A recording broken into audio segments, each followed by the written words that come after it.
Hello and howdy everyone. Here to talk about the film Anchorman 2, The Legend Continues. I thought it was good, funny. It was mostly what I was expecting. Maybe, a little bit more of the same. It's certainly not the first one. It doesn't, touch the experience of seeing the first one in the theater. I have seen it twice. I saw it when I was on vacation. I saw it on Christmas Day with my cousin. And then I saw it a few days ago to just refresh my memory. And I wanted to see it again just because, you always think that seeing a comedy repeated times will, help it out. And you'll notice more. And it just will get better upon repeat viewings. And though I did, think it was funny, I didn't get, I guess I got more out of it the second time, but it still is, limited. Again, it's not the first movie, but it does manage to capture some of the feeling, and again, you've got everyone involved with the first one returning, so they know what's at stake, and they do try. Movie stars Will Ferrell, Steve Carell, Paul Rudd, David Koechner, Christina Applegate, Kristen Wiig. Who else is in there? Well, a bunch of people. It's actually a bunch of people. It's absolutely ridiculous. It's funny. There were kind of stretches when I didn't laugh a lot. Maybe a chuckle here or there, but it's not laugh a minute. It's not laugh a minute. Some of the bits don't really land, I suppose you'd say. It's not that I felt bored. It's just that it seemed like a second act lull to me. As soon as it gets to the third act and all this insanity happens, I rather enjoyed it.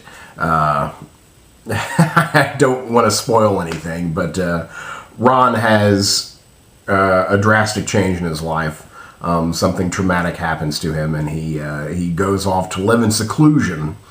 And while secluded, he happens to raise a baby shark. Bottle feed and nurse a baby great white shark back to health, setting it free. I don't feel I'm spoiling too much, but basically, as soon as it gets to that level of insanity, I'm all about it. But there was, before that, there was, I don't know, just a little monotonous, a little boring. I was waiting for it to go somewhere. It does use, basically it takes the story and anything that they could do with, character development or anything like that, and it takes a back seat to political statements, basically, which, I tend to agree with in this film, and I definitely enjoyed. But again, it maybe preachy is too strong a word, but it definitely wants to make a point about the 24-hour news cycle. The film is about Ron Burgundy, and we see him starting out with his wife in New York. His wife is offered a job, and he is fired. They therefore separate because he can't, his ego can't take that. Skip ahead a little bit, and he is chosen to anchor the night shift, the graveyard shift of the first 24-hour, 7-day-a-week news channel. GNN, basically a spoof off CNN.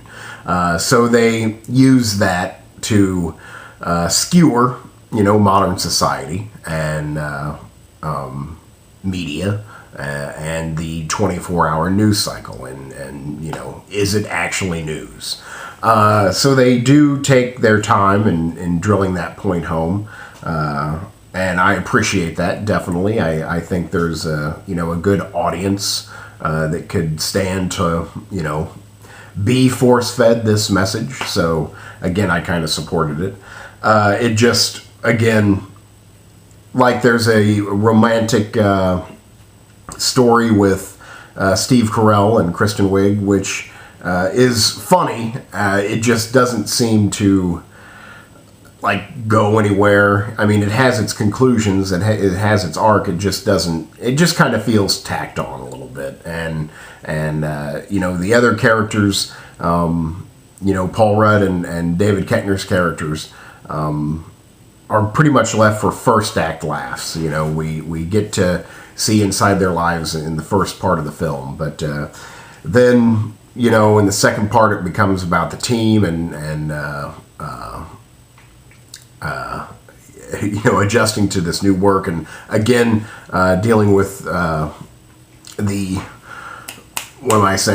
cultural messages here. And then the third act focuses on Ron's downfall and redemption, which again is the best part of the movie. I will mention my cousin's review. I saw this with my cousin the first time, and we were pretty much opposite, kind of.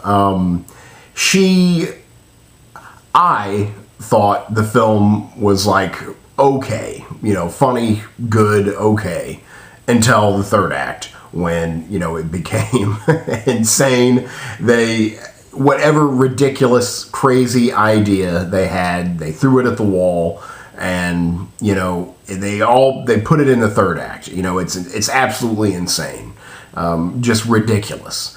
My cousin was the reverse. She thought it was really funny, smart, sweet, until that third act, when everything goes insane, and she just kind of gave up on it. She definitely enjoyed it and laughed and had a time, but she just kept on in that third part, in that third act. She just kept on going, God, this is stupid.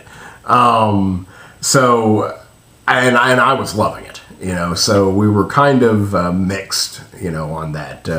It was all over the third act. I thought it got better with the third act. She thought it, was a train that went off the rails.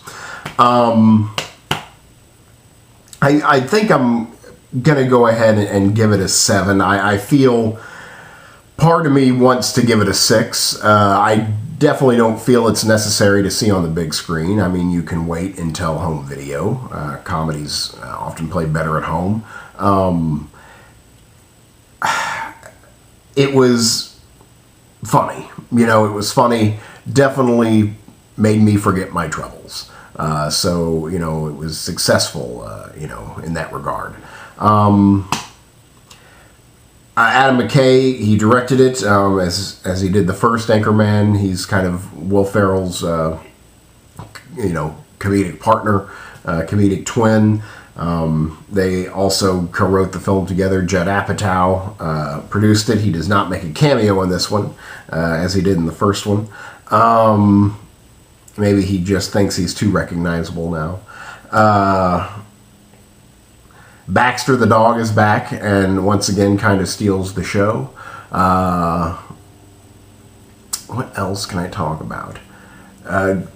I thought it, had a great soundtrack. This takes place, I believe, in 1980, for all intents and purposes. Had a good late 70s, 80s soundtrack. The set dressing, the wardrobe was all, perfect.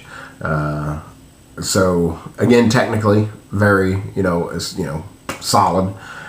Just kind of more of the same. A little bit kind of boring, not laugh a minute, you're not going to laugh as much as you want to, or at least I didn't.